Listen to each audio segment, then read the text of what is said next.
Good afternoon. Today we're talking about a surprising trend in American politics: Democratic Socialists winning elections far beyond New York City. In recent primaries, the Democratic Socialists of America have taken key seats in Buffalo and Syracuse, showing their message and ground game can crack out of the city.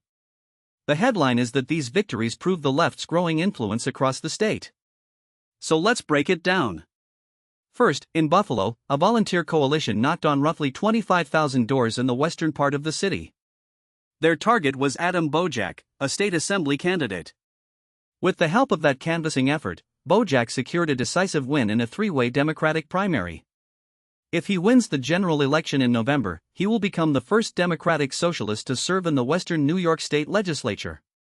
That's a big milestone for a party that's often seen as a niche. Second, just 150 miles east in Syracuse, another volunteer machine worked behind Maurice Brown, another Democratic Socialist. They canvassed thousands of homes, and the result was a narrow victory over 28-year incumbent Assemblyman William B. Magnarelli. Brown won by only 82 votes in a primary that saw about 6,700 votes cast.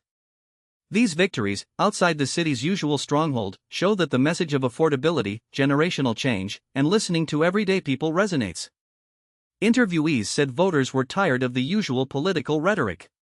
One woman, Bonnie Bullard, a nanny from Buffalo's West Side, said she was drawn to Bojack after he was endorsed by Senator Bernie Sanders. She said she's tired of politics as usual and feels that Democratic Socialists are a voice for people. Another, tattoo artist Christine McMullen, echoed that sentiment, noting traditional Democrats often prioritize donors over citizens, while socialists focus on the needs of ordinary voters.